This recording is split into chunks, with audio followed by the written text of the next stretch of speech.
వరంగల్లోని ఎల్కతుర్తి వేదికగా బీఆర్ఎస్ ఆధ్వర్యంలో నిర్వహించబోయే రజతోత్సవ సభకు ఏర్పాట్లు పూర్తయ్యాయని బీఆర్ఎస్ నేత మాజీ మంత్రి జగదీష్ రెడ్డి అన్నారు. శుక్రవారం తెలంగాణ భవన్లో మీడియాతో మాట్లాడుతూ రాష్ట్రంలో ఏ ప్రాంతం నుంచైనా ఎల్కతుర్తికి సజావుగా చేరుకునేలా ఏర్పాట్లు చేసినట్టుగా తెలిపారు. కేసీఆర్ ప్రతిరోజు సభ ఏర్పాట్లను పర్యవేక్షిస్తున్నారని 1200 ఎకరాల్లో పార్కింగ్ ఏర్పాటు చేశామని వెల్లడించారు. కాంగ్రెస్ వ్యతిరేక సభగా ప్రజలు భావించి స్వచ్ఛందంగా రావడానికి ఏర్పాట్లు చేసుకుంటున్నారని అన్నారు. అన్ని వర్గాలను కాంగ్రెస్ మోసం చేసిందని విమర్శించారు. కాంగ్రెస్ పై ప్రజలు కసితో ఉన్నారు. అందుకే బీఆర్ఎస్ సభను వారి సొంత సభగా ఫీల్ అవుతున్నారు. దేశంలో ఏ రాజకీయ పార్టీకి ఇంత ప్రజాదరణ ఉండదేమో అని అన్నారు. చరిత్రలో ఏ సభ లేనట్టుగా నిర్వహించి రికార్డులు బద్దలు కొడతామని జగదీష్ రెడ్డి కీలక వ్యాఖ్యలు చేశారు. అసలు మీకెందుకు ఓడెం టీఆర్ఎస్ఆ బీఆర్ఎస్ఆ అంటాడు? నీకెందుకురా భయ్ అనుమానం? టీఆర్ఎస్ఆ బీఆర్ఎస్ఆ గులాబీ జెండా కేసీఆర్ సభకు వస్తున్నారు. ప్రజలు కేసీఆర్ సభకు వస్తున్నారు.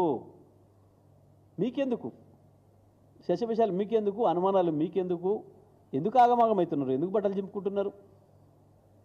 దేని కొరకు? కేసీఆర్ సభ అన్నాడు, వస్తూనే ఉన్నారు కదలి జనం. ఎవరికి లేదు ఆ పరిస్థితి. ఎందుకు మాట్లాడుతున్నారు? ఎందుకు వణికిపోతున్నారు అని అంటే, ప్రజల్లో వస్తున్న కదలిక, గ్రామాల్లో జరుగుతున్న చర్చ.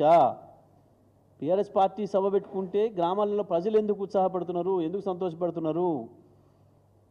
వాళ్ళ దగ్గర బోనాలు బ్రతుకమ్మ ఉత్సవాలకు వచ్చినట్టు, సమ్మక్క సారక్క జాతరకు వచ్చినట్టు, మేడారం జాతరకు పోయినట్టు, మా లింగమంతుల స్వామి దురాజపల్లి జాతరకు వచ్చినట్లు అట్లా కదులుతున్నారు ప్రజలు. ఆ రకంగా చర్చ జరుగుతుంది గ్రామాలలో. పాపం అది తట్టుకోలేకపోతున్నారు వీళ్ళు. అసలు మీకెందుకు ఓడెం టీఆర్ఎస్ఆ బీఆర్ఎస్ఆ అంటాడు? నీకెందుకురా భయ్ అనుమానం?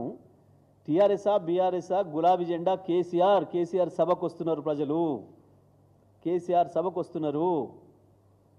మీకెందుకు శశవిషయాలు? మీకెందుకు అనుమానాలు? మీకెందుకు? ఎందుకు ఆగమాగమవుతున్నారు? ఎందుకు బట్టలు చింపుకుంటున్నారు?